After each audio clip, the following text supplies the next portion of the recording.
Nico Rosberg secured his second pole position of the season. He hopes to do better here in China than in Bahrain. Sebastian Vettel got ahead of Lewis Hamilton. They start second and third. Sergio Perez outshined Nico Hülkenberg, who only qualified in P8. Max Verstappen made his second appearance in the top 10 ahead of parent team Red Bull. Daniel Ricciardo enjoyed a good qualifying, also making his second appearance in the top 10. After winning in Bahrain, Kimi Räikkönen had an oil leak in Q3, stopping him from setting more than one lap. Kevin Magnussen achieved a new personal best for his 2016 campaign. He lines up P9 while Felipe Massa enjoyed a hard qualifying. He places P10. And that is the grid for the Chinese Grand Prix.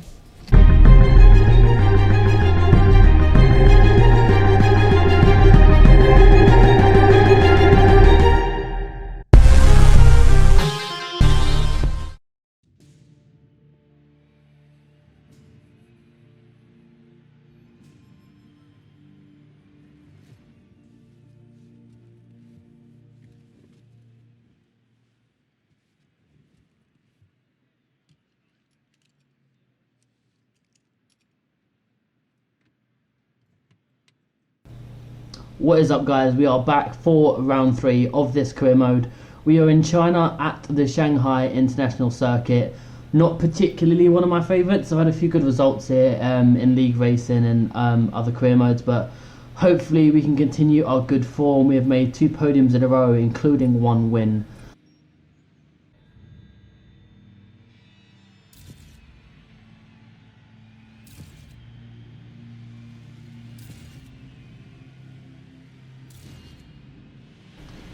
So we're now on the grid, hoping to get off to a good start. We've got Daniel Ricciardo ahead of us, who's had a poor run of form. Hopefully he can do better this race as the lights go out now, and we're going to get off to a mediocre start. We don't gain too much ground. I don't think anyone gains too much ground. We've got, I believe that's Max Verstappen just ahead in the corner. So we're basically going to go up in the inside. We're going to see a gap. We're going to push through all the cars. As you can see, we're actually going to go up behind Hamilton, and we're actually lose an end plate straight away. That's not good. We have to go all the way to the first pit stop with a damaged front wing, but I'm sure we can make it happen.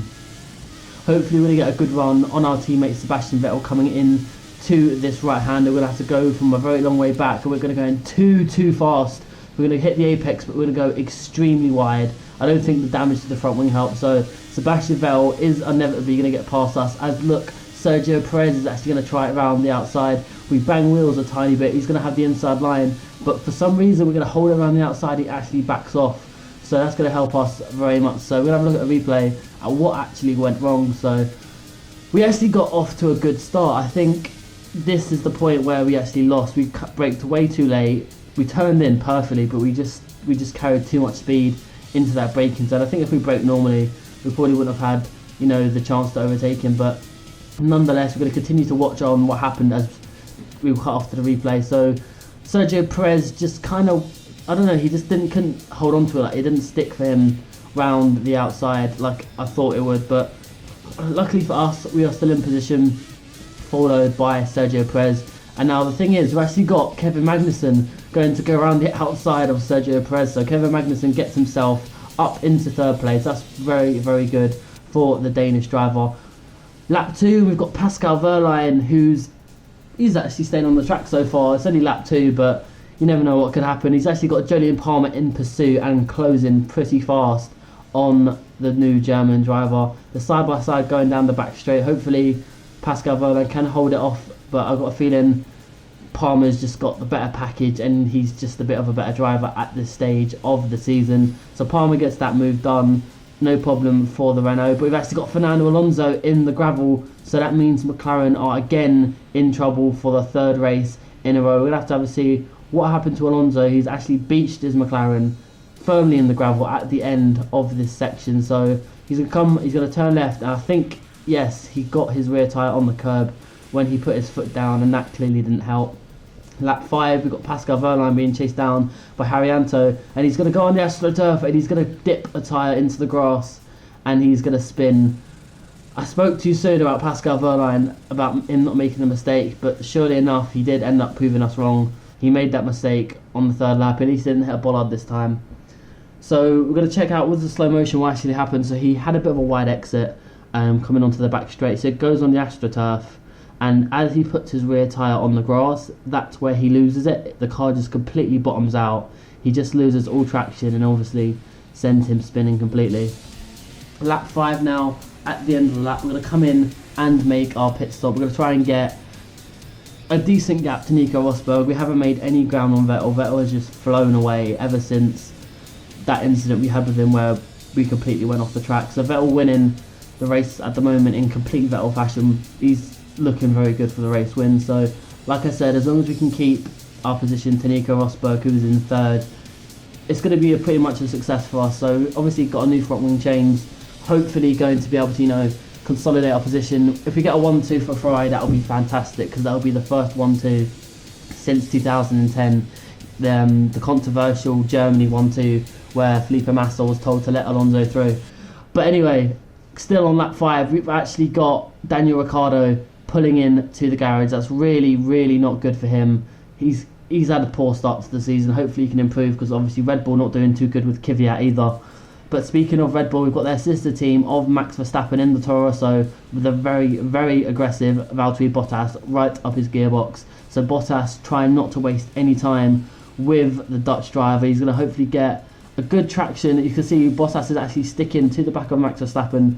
The Mercedes engine in the back of that Williams looking to be working an absolute treat, as Max Verstappen's going to go to the inside to defend his position, but I don't think it's going to work too well, as Bottas has got the Mercedes engine. He's going to have better traction. Max, I think, is going to try and hold it, but Max Verstappen is going to get a bit of a squirmy exit there, lighting up the rear tyres. As you can see, the brakes are red hot on that Toro Rosso, so Max is going to lose that position to Valtteri Bottas, unfortunately.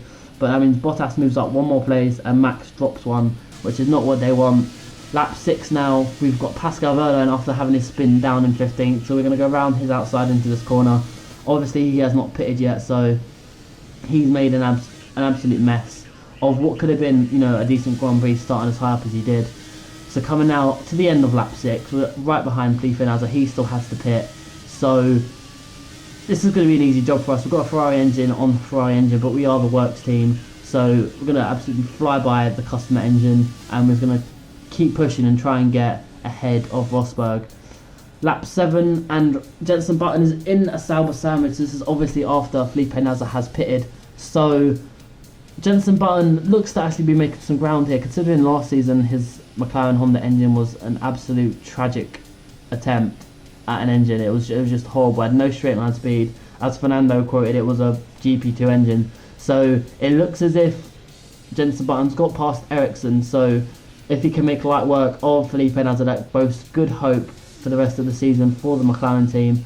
Obviously they haven't had a greater start, because Fernando Alonso hasn't finished this race. They didn't finish at all in Australia, but Jenson Button is closing. He's closing, and he's going to get the job done from a long, long way back. So that McLaren looking pretty decent so far. Not too bad, not too shabby from McLaren. They've obviously improved on what they had last year, so that's obviously good for them. Coming on to the end of lap 7, the grid is starting to finally take shape after everyone's making their pit stop. Rosberg is just there on the right hand side, so we come out just ahead of Rosberg, but we're going to be under pressure from the German driver. That's the last thing we do need, is to actually be under pressure. At the moment we are in 1-2 position. Vettel, like I said, he's just flying away. We're not going to catch him. He's pretty much won this Grand Prix already all by himself, so he's done a fantastic job. He's got to make sure what is going on with Max Verstappen and Nico Hülkenberg. It looks as if that they are battling very, very hard. So Max Verstappen going to hold it round the outside of Nico Hülkenberg. They are scrapping for position. Max Verstappen does not want to lose another position, especially not to Nico Hülkenberg, as they actually both go wide. But Nico Hülkenberg makes a good attempt and goes straight through clean on the inside of Max Verstappen. Max Verstappen went a little bit wide there, so I think it's because he went a little bit wide on the track, so he got a little bit of dirt on his tyres. As you can see, you've got a replay, and Hülkenberg squeezes him onto the grass a little bit, so that puts grass and all sorts of stuff on Max's tyres. He's going to get a better traction because he was on the outside of the corner, but I don't think he gets the turn in here. So he goes wide to make the corner, but he just doesn't get the bite of the turn in. So he's going to have to concede that position as well to Nico Hülkenberg, so it's just awful for him. We're going to get a replay now of Danny Kvyat doing exactly what Pascal Wehrlein. You can see how fast those wheels are spinning as he's going around. So not a great day for the drivers going around that corner. They both seem to be struggling, and we now actually have Sergio Perez under pressure from Nico Hülkenberg. So Nico Hülkenberg is doing a fantastic job when it comes to these drivers. Nico Hülkenberg is definitely on a stomping ground right now. He goes a little bit twitchy on the exit, but he's got his teammate ahead of him. Unless there's any team orders, I don't think Hülkenberg's going to be behind Perez very long, because Hülkenberg seems to be in incredible form so far this season, getting 2 podiums in a row. He's a bit too far down to get a 3rd podium in a row, but nonetheless, he is doing a fantastic job for Force India. At the moment, I think he's 3rd in the Drivers' Championship, so that's obviously going to boost his efforts and hopefully get the Ferrari seat at the end of the season. He's going to keep closing on Sergio Perez. He's going to close, and Hülkenberg, we know him, so he's definitely going to chuck it down his inside, and he's going to get that job done. Didn't get held up too much behind his teammate, so he's going to be very happy with that. As we go on to lap 12, we set the fastest lap of the race, but we've got Nico Rosberg going to go round the outside. We touch wheels, but he was going to hold it on the inside as much as we can. Nico Rosberg is going to hold it, but we luckily get in front of him, so we're going to hold on to the 2nd place that we desperately need. We do not want Nico Rosberg to come back at us, and he does a little bit, but he gets a bit squirmy. He gets a bit too close for our comfort, so he's going to back off a little bit, thankfully. But onto the back straight of lap 13, Rosberg's going to have DRS on us, so we're going to have to go defensive. Are we going to move? No, he's going to go to the inside. We're going to hold it round his outside. He actually gets a clean car ahead of us. We're going to chuck it down his inside. This is a great battle, similar to the last race. Rosberg and ourselves battling back and forth for position. So coming on to the last lap now, it's going to be very, very close with ourselves and Nico Rosberg. Nico Rosberg is going to have a great run and DRS down the straight. This time we're going to go to the outside. We're going to try what Nico failed to do, so he's going to fly down or inside. We're going to switch back to the inside. We're going to go side by side. Again, this is honestly great battling from Nico Rosberg and ourselves. We're doing a good job, but unfortunately we're actually going to have to switch to, there's more action on the track, so we're going to have to switch and see what is going on elsewhere. It is between Valtteri Bottas and Nico Hülkenberg. Coming down the back straight, they're still on lap 13, so we're almost a lap ahead of them now. But as you can see, Nico Hülkenberg behind Valtteri Bottas, so he's going to have to absolutely push on the last lap to actually get the position. He's closing like nothing, honestly. The Mercedes engine in both of the engines actually making this very close. So Nico Hülkenberg's actually gonna take it down his inside, but Hülkenberg, I don't know if he's gonna have the traction. His yellow flag's out in the sector at the moment, according to the dashboard. But Hülkenberg's going very, very wide. He's gonna do basically what we did. So we'll have to actually get back to that in a little bit, because we're coming on down to the back straight. We've got Rosberg going around the outside as well on the inside. This is the 2nd to last corner. We're going to hold it as best as we can and try and get a better run. We're going to go all the way on the exit curb. Go a little bit on the grass, unfortunately, but it doesn't matter. We've got 1 corner to go. Sebastian Vettel does win the race. We're actually going to come home ahead of Nico Rosberg, making Ferrari's first 1-2 since the 2010 German Grand Prix. That is a long time for a team like Ferrari not to have a 1-2, but I tell you what, is honestly well needed for our team, seriously. So back to the action, like I said we would. This is what happened on the lap that we couldn't see when we was finishing off the race, but Nico Hülkenberg's going to hug the inside of the corner just to get ahead of Valtteri Bottas. So hopefully Bottas can produce some magic and get past Hülkenberg on the last lap. Hülkenberg runs a bit wide on the curb, and again with this curb as well, so he's not going to have that great attraction. So Hülkenberg just looks like he might hold on to the position at the moment, but it looks like Hülkenberg's going to go deep. He's going to go so deep into that corner, so it's going to let Bottas through. So it looks to me that that is going to be it for that battle. Bottas does gain the position back on Nico Hülkenberg, so Bottas is going to finish ahead of Valtteri Bottas. Great job by the Williams driver. Sebastian Vettel wins round 3 of the 2016 season. After he had a great start, Sebastian Vettel stormed away from the pack and won in typical Vettel fashion. Kimi Räikkönen beat Nico Rosberg to the checkered flag for the 3rd time in a row. Lewis Hamilton placed in a lonely 4th place. Valtteri Bottas made an incredible recovery drive from 11th on the grid to 5th place. The 2 Force Indians battled it out to come in the top 10.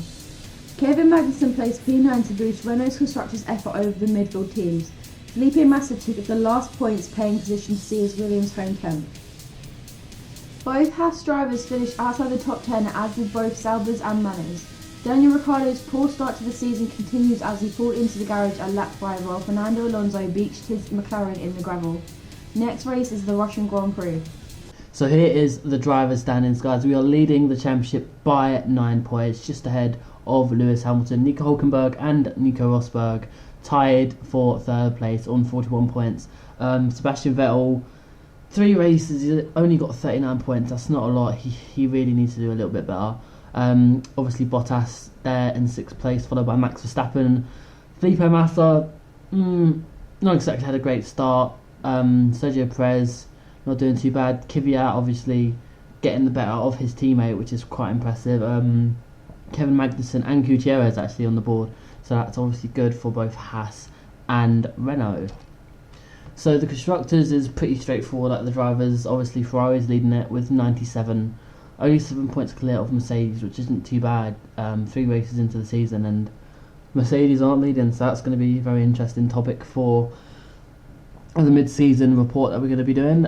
So Sahara Force India, 3rd place ahead of Williams. Now that's going to be something very interesting to watch throughout the season. Toro Rosso quite a bit behind, but I reckon that Toro Rosso could actually catch up to Williams and possibly challenge Force India for 3rd place. I'm not sure how that's going to work, but I do believe it's possible. Red Bull in a very, very poor 6th place with only 7 points. That is absolutely tragic for them. Renault obviously doing a pretty good job with points in the board. So the only 2 teams that haven't scored yet are McLaren and Sauber. Oh wow. So that's the Chinese Grand Prix, guys. The very good battle with Rosberg again for 2 races in a row. Happy to have that 1-2 after so long for Ferrari waiting to get. Vettel winning in just typical Vettel style. Did a fantastic job. Next race is Russia. It's going to be an interesting one. It's probably my favourite track. Until then, guys, I'll see you in the next video. Bye bye.